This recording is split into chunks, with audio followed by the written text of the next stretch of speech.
It's D-Day, folks. Barry is pretty much complete to a point where you can live in it. Mr. Farley's excited, but we are on the road. Everything's working, but we are departing the Florida heat and heading north.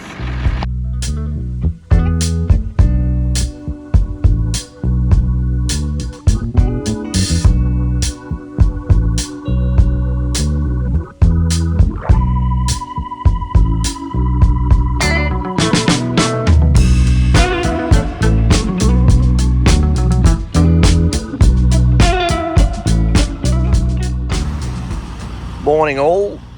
They say day 2 is better than day 1. Just had to clean our fuel filter out. It was coughing and spluttering a little bit.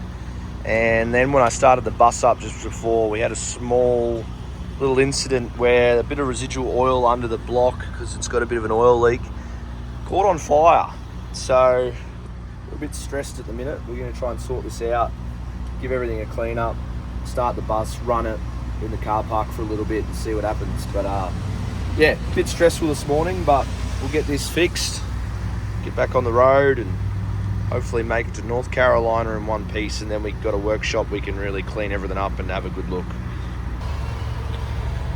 Well folks, there's the issue, clear as day. I don't know how we got so fucking lucky that didn't wear all the way through, but I'll show you a video of the bracket shortly once I get out from underneath here. But we're gonna get all this fixed. We got some conduit there we're gonna put on, probably repeat myself, but I cannot believe how lucky we are.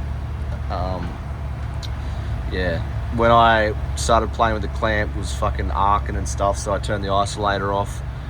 But we're good to go, so we'll have to get some new lines. These are the lines that run from my battery to the alternator, so this is gonna be a pretty big job to fix this. Hopefully we can fix it this evening. But anyway, got away with one here. There's the patch job, pretty happy with it. Hopefully we can kick her in the guts, but we've lecky taped everything up and bloody got it looking pretty good, so it's all insulated, so hopefully we can get on the road again. That's what wore through. You can see a bit of weld on there from an arcing, but that is what chewed through the conduit. We're running. Let's see how far down the road we get. Brekkie burritos are going down. Let's get into it.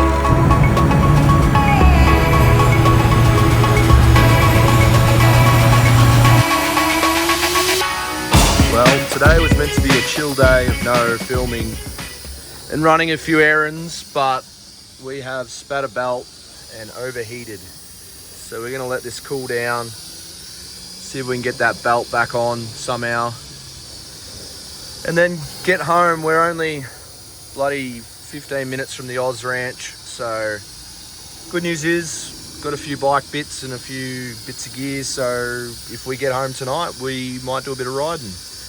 But we got to fix this fuck up. It looks like the belt's still intact, but we got to try and unravel it off the fan, get some coolant, try and get things back going. Well, we got the belt out of the fan. It's not in great shape, but it's in shape. But we found the problem. This is the problem. This pulley shouldn't move like that. So we think the bearing shit itself in there. So we're gonna try and pull it off, have a look and see what the result is. But we're only 10 minutes from home, so hopefully we can get something rigged up and get it sorted. Well, we got it off. And that is the issue. There's no bearing in there. It's completely shagged. So we just rang the cavalry. They're gonna come. We're 10 minutes from home, as I mentioned, so hopefully they can get here and we'll get a photo and get some parts. But it is bloody nearly 7 o'clock, so we might struggle a bit. So we might cook some dinner now in the bus and wait for the cavalry. Well folks, we had no luck at the only open bloody auto parts stores, so we're going to try again in the morning. We're staying in some workshop bloody junkyard setup, but we'll be right. We'll have a feed and have an early night and see what we can make of it tomorrow. Hopefully we'll get on a dirt bike at some point, but she's not looking too good at this stage. But anyway, we'll get on with it. Well, we're back this morning. been down to the bearing shop and we got a whole bunch of new bearings. My brother suggested to pull the other pulleys off and check them, and it's a good thing we did because they're a bit crunchy in there. So we're going to change all these bloody bearings over and get them all sorted, and then we got to wait for our belt to come. It's going to be here at 2 o'clock. It's 10:30 now, so we'll get this stuff sorted, chuck some coolant in the bus because obviously all that just pissed out last night. But we'll get some time lapses of us pushing these bearings out, get back on the road. Mr. Farley's excited.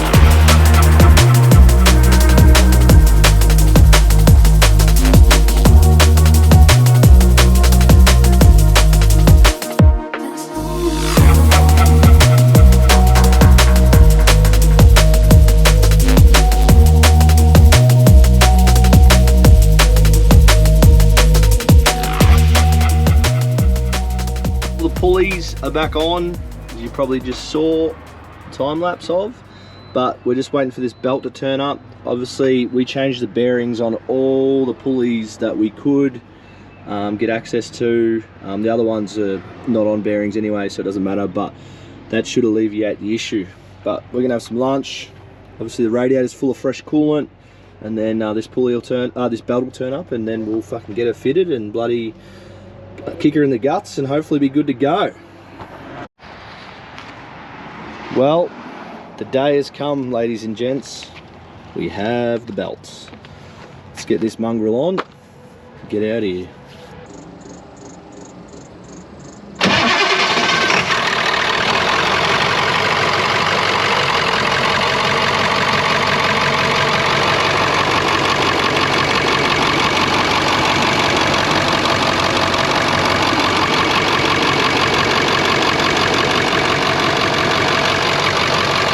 Well, we're out of here. We'd just like to say a big thank you to M&M Auto Service. Mo, absolute legend, let us use his shop, helped us get parts, got us back on the road, so we're forever in debt to them. But we're heading back to the Oz Ranch. We're hopefully going to swing a leg on a bike this afternoon. You. All right, ladies and gents, when I fuck up and forget to record something or need to explain something, this is the new setup. I'm going to do a bit of one-on-one with you. Me and the bus. So, as you saw, I bought a bike on the way up to North Carolina from a really nice guy named Brandon. Him and I were the same weight, so in the ad I was just looking for a 24 or 25 CRF 450 with low hours and the suspension done on it. Turns out this bike had already had it all done, so we went round there, started talking to the guy, really good guy. And yeah, he's like, oh yeah, it comes with a Pro Circuit pipe and a gripper seat and some type foot pegs as well. I was like, oh cool, that's all stuff I need. So anyway, did the deal, bought the bike, reasonable price. And then the guy's like, oh, by the way, I've got all this other stuff, do you want? Like, and he just started cleaning out his shed. Like, I shit you not, he just started carting stuff out. Got a pit tent off him, some race fuel. What else? He gave us another Pro Circuit pipe and the standard pipe. It was all thrown in, and then like a workshop mat, and like the guy couldn't be any more generous if he tried. But yeah, so we got the stuff, and yeah, sort of made friends with him and told him what we were planning on doing. Then we trekked up to North Carolina to meet up with a mate, Lyndon Snodgrass. He lives at the Oz Ranch. It's owned by the Reardon family. Really nice family, super hospitable, really looked after us and showed us a good time. But it's actually the old JGR race team's compound. So there's a supercross track there, which you probably see, trials track, big motocross track, heaps of woods and stuff. But yeah, it was pretty much heaven for a moto dude. So yeah, you'll see in the next couple of slides, like me being a bit of a goon, but that's what happens when you haven't ridden for 2 years and you rock up to a place like that. But Lindo and Josh Strang were absolutely ripping, and yeah, it was good to see some factory guys get after it. But yeah, that's pretty much what you see next. Enjoy.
So after riding for a couple of days at the Oz Ranch with the boys, we went to the NASCAR that night, and it was military appreciation round. It was at Charlotte Motor Speedway, Charlotte 500 I think it was.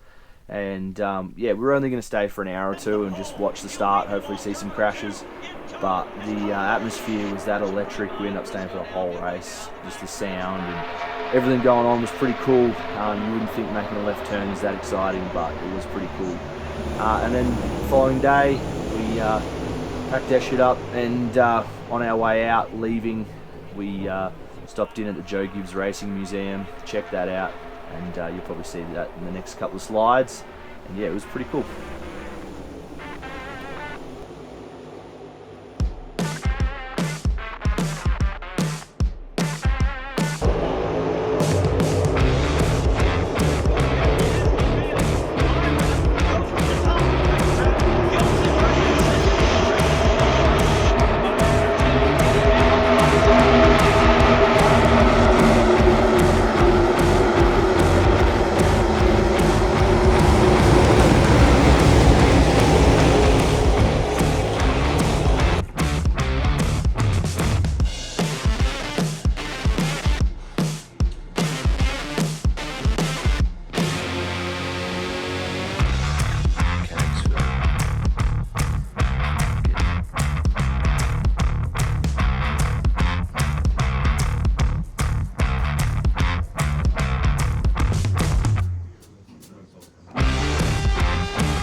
Well, ladies and gents, that was the Joe Gibbs Racing Factory. Didn't get a tour, they didn't offer it, but that's the end of this episode in the Carolinas. We're heading west now, so if you enjoyed it, once again, like and subscribe.